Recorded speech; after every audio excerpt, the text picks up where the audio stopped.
Bismillahirrahmanirrahim. Assalamu alaikum, dear students. This is Muhammad Faisal Adnan and I'm your tutor of English. Dear students, today we are going to start the exercise of unit number 11, a poem by a soldier. عزیز طلبہ، last lecture میں ہم نے اس poem کی reading کی تھی اور اس کی translation اور ایکسپلینیشن کو سمجھنے کی کوشش کی تھی. آج کے اس لیکچر میں ہم اس کی ایکسرسائز کو سٹارٹ کریں گے. تو سب سے پہلے ہماری ایکسرسائز میں گیون کوسچنز اور ان کے آنسرز کو پڑھتے ہیں. آنسر دا فالوئنگ کوسچنز، درج ذیل سوالات کے جوابات دیں. ہمارا فرسٹ کوسچن ہے، who is the founder of Pakistan?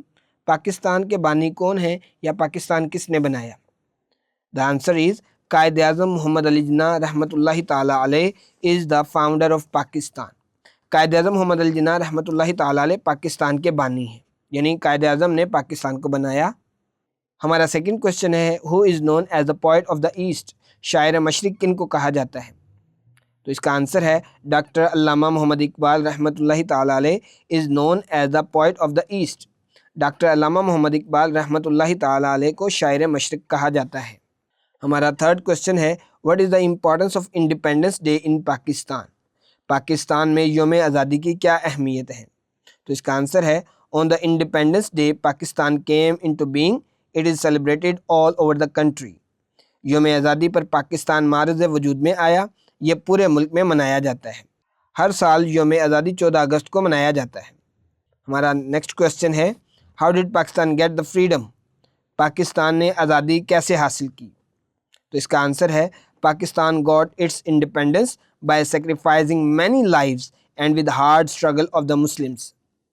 Pakistan نے اپنی آزادی کئی مسلمانوں کی زندگیاں قربان کر کے اور سخت جدوجہد سے حاصل کی.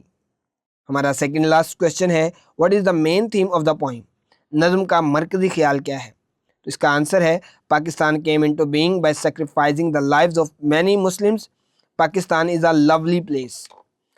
پاکستان کئی مسلمانوں کی زندگیاں قربان کر کے معرض وجود میں آیا. پاکستان ایک خوبصورت جگہ ہے، اس لیے ہمیں پاکستان جیسی نعمت کا خیال رکھنا چاہیے اور ایک آزاد ملک حاصل کرنے کے لیے اللہ تعالیٰ کا شکر ادا کرنا چاہیے. ہمارا لاسٹ کوسچن ہے، how do you want to serve your country? آپ اپنے ملک کی کیسے خدمت کرنا چاہتے ہیں؟ ڈیئر اسٹوڈنٹس، یہ ایک اوپینین بیس کوسچن ہے، آپ اپنی مرضی سے بھی اس کا آنسر لکھ سکتے ہیں. ہم نے جو آنسر لکھا ہے وہ یہ ہے، I want to serve my country by getting higher education. میں اعلیٰ تعلیم حاصل کر کے اپنے ملک کی خدمت کرنا چاہتا ہوں، یعنی میں اعلیٰ تعلیم حاصل کر کے بعد میں اسی تعلیم کو اپنے ملک کی فلاح و بہبود کے لیے استعمال کروں گا. یہی میری سروسز ہوں گی، یہی میری لویلٹی ہوگی. یہ تھے ہمارے ایکسرسائز میں گیون کوسچنز اور ان کے آنسرز. اب ہمارا نیکسٹ ٹاپک ہے ووکیبلری، یعنی ذخیرہ الفاظ. ذخیرہ الفاظ یا ووکیبلری میں ہم آج پڑھیں گے تھیسورس اور اس کے ساتھ ہم سینونیمز کو کور کریں گے. تو اپنا لیسن سٹارٹ کرتے ہیں. ووکیبلری، ذخیرہ الفاظ. یوز آف اے تھیسورس، تھیسورس کا استعمال. We can improve our vocabulary by using a thesaurus. A thesaurus is a dictionary of words with same meanings or synonyms or opposite meanings or antonyms. A dictionary provides the definition of words while a thesaurus does not provide just definitions. ہم thesaurus استعمال کرتے ہوئے اپنے ذخیرہ الفاظ کو بہتر بنا سکتے ہیں. thesaurus الفاظ کی ایک لغت ہوتی ہے جس میں وہی معانی یعنی مترادف الفاظ یا مخالف معانی یعنی متضاد الفاظ ہوتے ہیں. ایک لغت یعنی ڈکشنری الفاظ کی تعریف فراہم کرتی ہے، جبکہ ایک تھیسورس صرف تعریفیں مہیا نہیں کرتی. یعنی ڈکشنری صرف ہمیں بتاتی ہے کہ یہ کون سا لفظ ہے، اس کی لنگوسٹک فارم کون سی ہے، جبکہ تھیسورس ہمیں اس کے ہم معنی الفاظ یعنی مترادف بھی بتاتی ہے، سینونیمز بھی بتاتی ہے اور اس کے مخالف الفاظ یعنی اپوزٹ یعنی متضاد بھی بتاتی ہے. Look at the given use of thesaurus. دیے گئے تھیسورس کا استعمال دیکھیں. ہمارے پاس ٹیکسٹ میں تھیسورس کے یوز کی ایک ایگزامپل دی گئی ہے، جیسے کہ ورڈ ہے ہمارے پاس ٹیکنالوجی. تو اس میں تھیسورس بتاتا ہے ٹیکنالوجی کیا ہے. یہ ایک ناؤن ہے، یہ سی اور یو. سی اسٹینڈس فور کہ یہ کامن ناؤن ہے اور یو اسٹینڈس فور یہ انکاؤنٹیبل ناؤن ہے. اس کی پروننسیشن کیسے، یعنی ہم نے اس کے تلفظ کی ادائیگی کیسے کرنا ہے. سب سے پہلے ٹی کی ساؤنڈ ہے، پھر کے یعنی کاف کی ساؤنڈ، پھر این کی ساؤنڈ یعنی نون کی ساؤنڈ، پھر ایل کی ساؤنڈ، پھر ڈی اور آئی کی ساؤنڈ آئے گی، جیسے ٹیکنالوجی. آگے یہ اس کی ایکسپلینیشن دے رہا ہے کہ یہ کیا ہے، انکاؤنٹیبل ناؤن ہے اور کاؤنٹیبل ہے. Scientific knowledge use in a practical way in industry, for example in designing new machines. اب ہمیں یہ اس کی ٹیکنالوجی کی ایک ایکسپلینیشن دے رہا ہے. ہمارے پاس نیکسٹ ہے انکاؤنٹیبل ہے.